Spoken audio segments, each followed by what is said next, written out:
Assalamualaikum warahmatullahi wabarakatuh. Perkenalkan, saya Ismarani Jimia Putri, NIM 20202021131. Saya di sini akan menjelaskan materi 7 sampai materi 12 guna memenuhi tugas akhir semester mata kuliah Quran Hadis.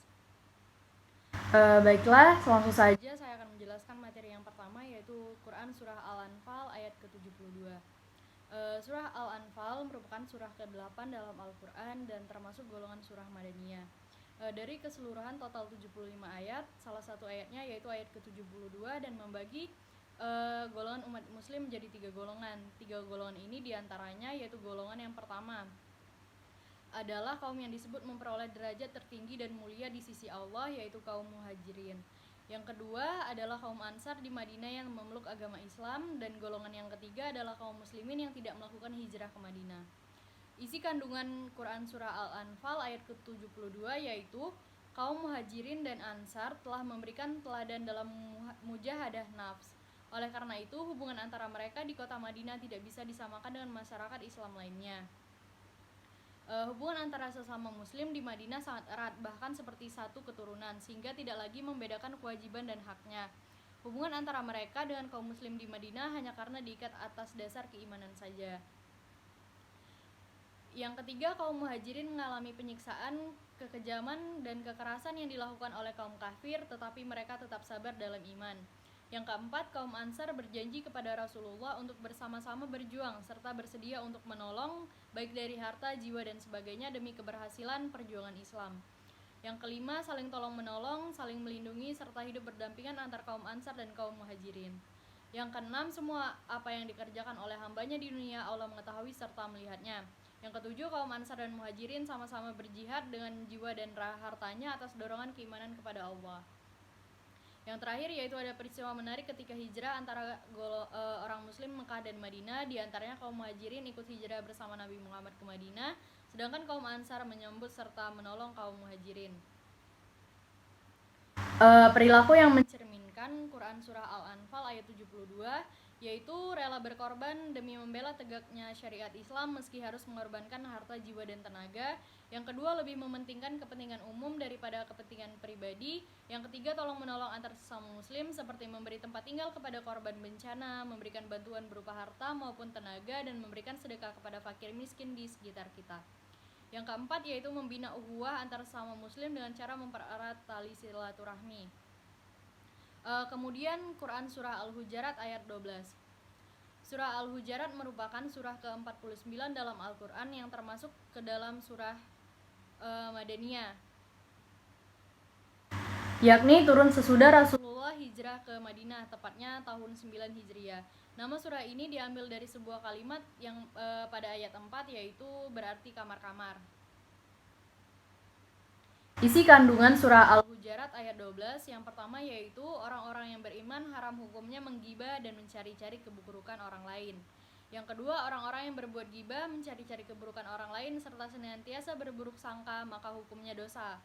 Yang ketiga, orang-orang yang senantiasa menggibah orang lain, perumpamannya tidak lain seperti orang yang suka memakan bangkai daging saudaranya sendiri.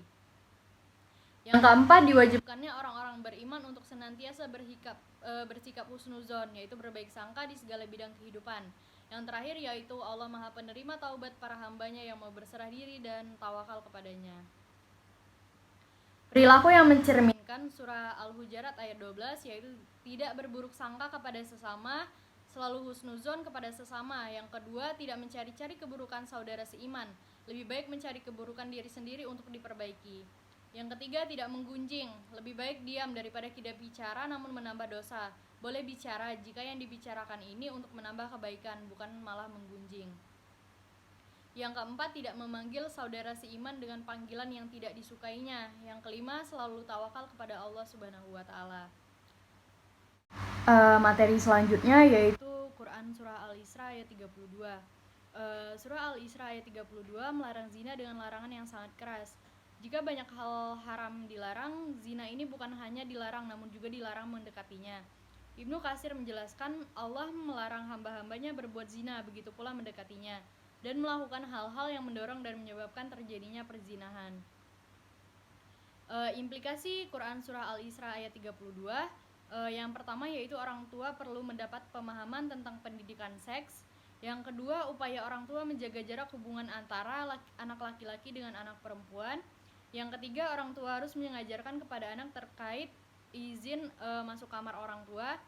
Yang keempat, posisi tidur anak-anak perlu dijauhkan dari orang tua. Yang kelima, upaya orang tua menjaga jarak hubungan suami istri dan anak.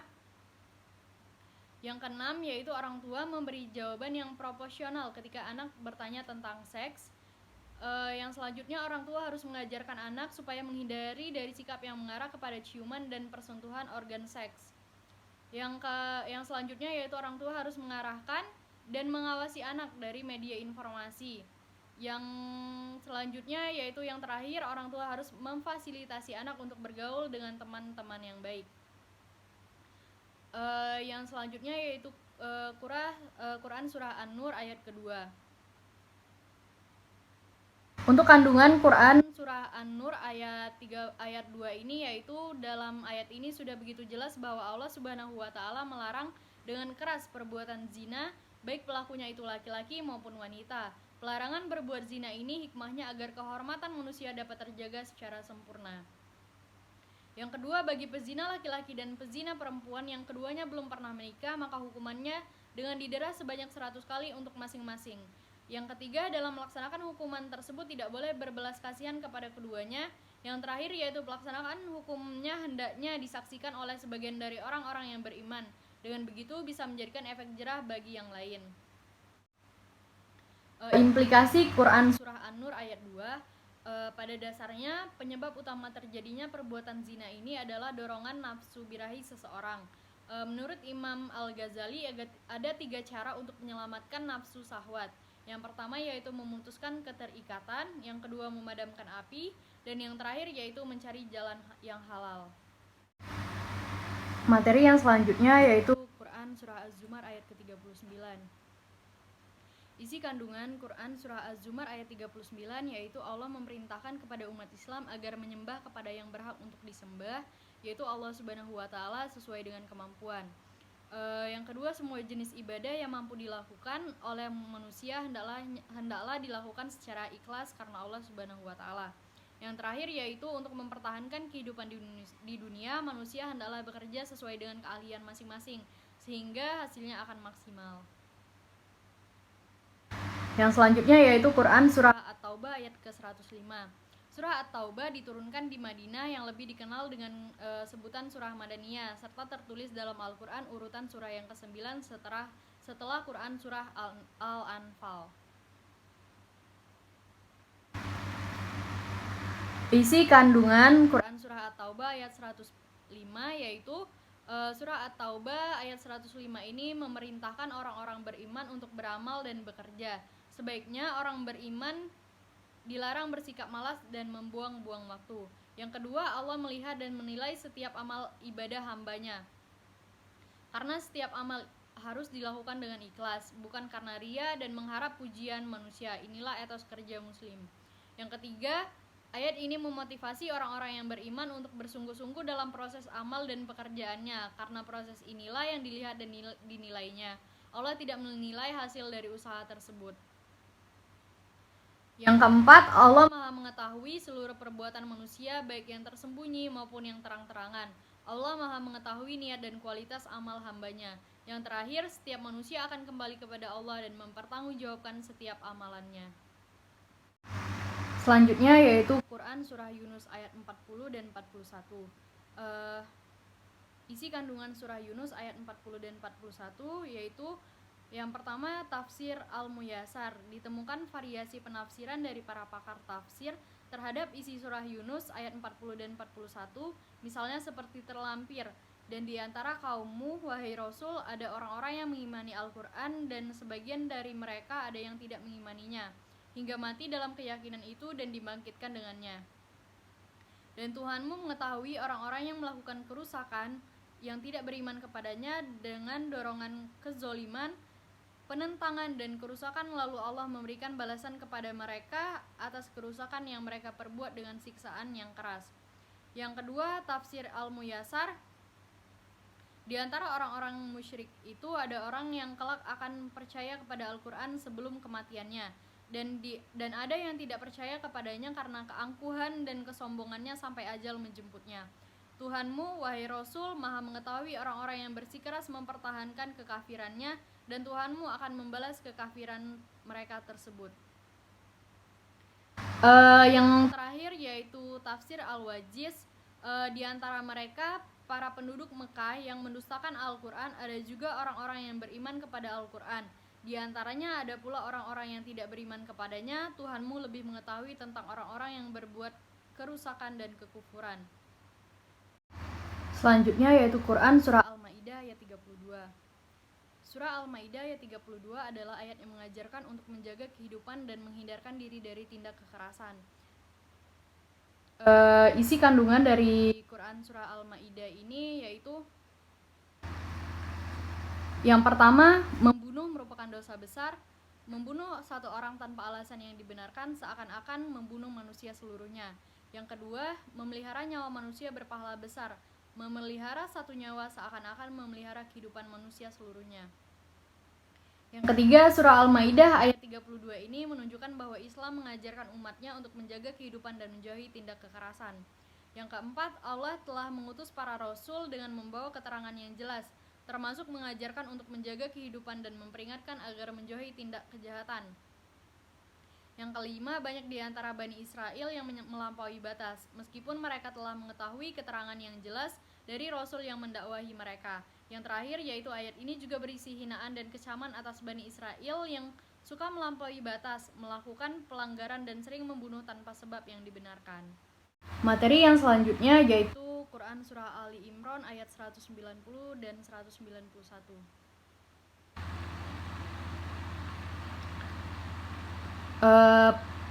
Dalam ayat 190 menjelaskan bahwa sesungguhnya dalam tatanan langit dan bumi serta kehidupan, keindahan, perkiraan, dan keajaiban ciptaannya, juga dalam silih bergantinya siang dan malam secara teratur sepanjang tahun yang dapat kita rasakan langsung pengaruhnya pada tubuh kita dan cara berpikir kita karena pengaruh panas matahari, dinginnya malam, dan pengaruh yang ada pada dunia flora dan fauna merupakan tanda dan bukti menunjukkan keesaan Allah, kesempurnaan pengetahuan dan kekuasaannya.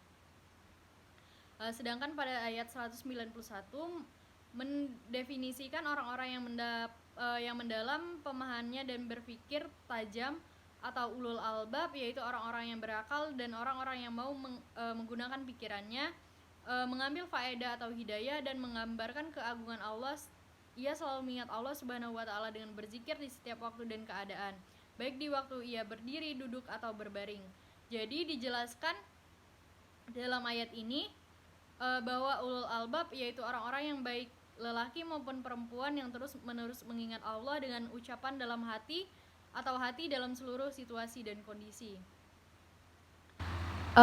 Nilai pendidikan yang bisa diambil dari surah Ali Imran ayat 190 sampai dengan 191 yaitu perenungan atas segala ciptaan Allah Subhanahu wa taala, mempelajari dan merenungkan semua fenomena alam ciptaan Allah bukan sekedar untuk mengetahui rahasia-rahasia yang ada di dalamnya, melainkan sebagai wujud syukur serta upaya mendekatkan diri dan mengabdi kepada Yang Maha Esa. Yang kedua, berpikir disertai berzikir. Hakikatnya, manusia tidak cukup hanya dengan berpikir, melainkan harus disertai dengan zikir, yakni selalu mengingat Allah dalam situasi apapun dengan mengaitkan segala sesuatu kepada kebesarannya dengan segala cara. Yang ketiga, yaitu senantiasa berdoa, memohon dijauhkan dari neraka. Manusia hendaknya selalu berdoa kepada Allah untuk dijauhkan dari api neraka, diikuti dengan usaha berbuat baik, senantiasa beribadah dan beramal soleh. Yang keempat, yaitu menuntut ilmu adalah kewajiban bagi setiap manusia. Menuntut ilmu sudah menjadi kewajiban bagi setiap manusia, baik laki-laki maupun perempuan, karena dengan ilmulah kita dapat menggapai kebahagiaan di dunia maupun di akhirat. Selanjutnya yaitu Quran Surah Ali Imran ayat 159.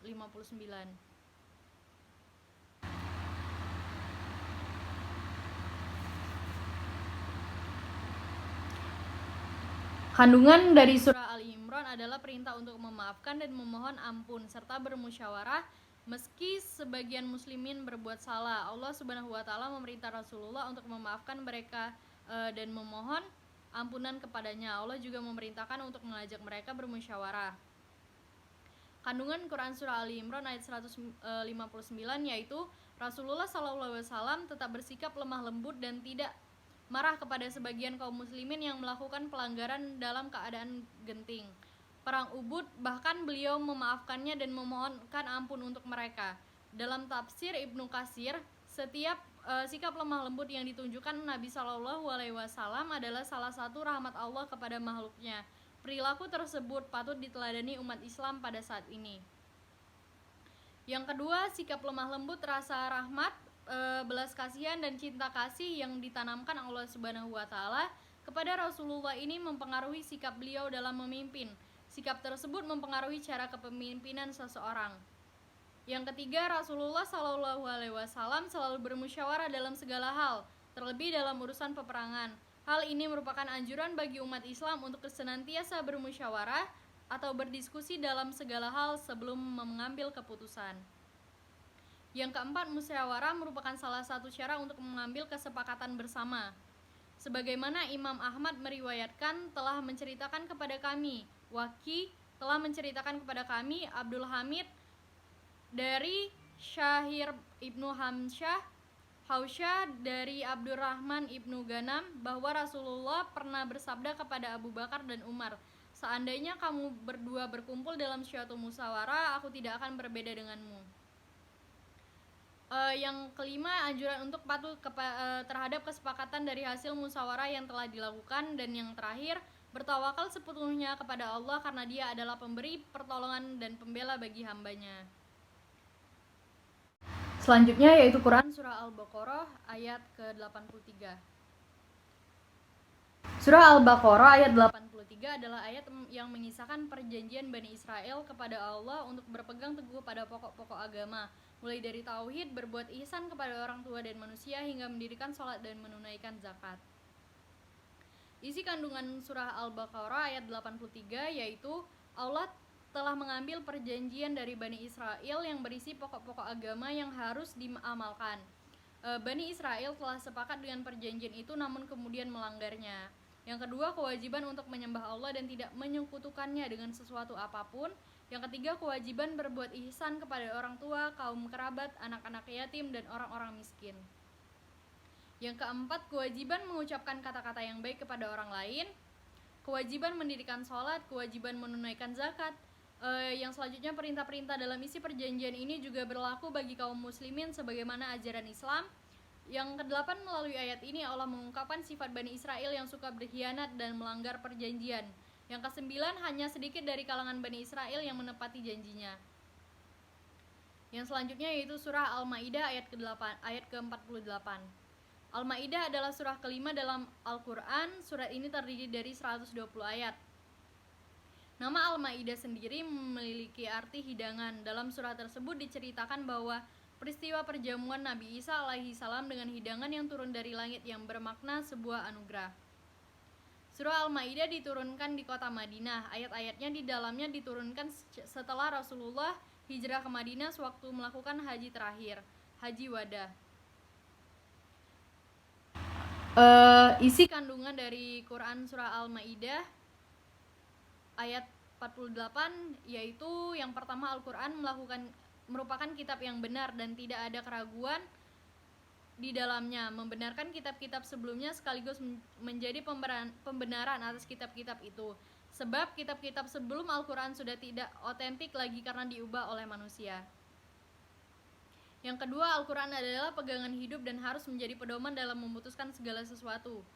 Meskipun setiap umat memiliki syariat dan hukum sendiri sesuai dengan zaman dan kondisi sesuai dengan zaman, namun secara akidah dan pokok agama semuanya sama, yakni bertauhid kepada Allah Subhanahu wa taala. Yang ketiga, Allah Subhanahu wa taala menjadikan manusia secara beragam untuk menguji dan memberikan kesempatan untuk berlomba-lomba dalam kebaikan. Yang keempat, semua manusia akan kembali kepada Allah Subhanahu wa taala dan mendapat balasan atas apa yang diyakini dan apa yang dikerjakan di dunia. Yang terakhir secara umum, kandungan surah Al-Maidah ayat 48 adalah untuk memotivasi umat Islam melakukan banyak kebaikan saat di dunia. Semoga dengan mengetahui hal ini semakin menguatkan keimanan dan ketakwaan kepada Allah Subhanahu wa taala.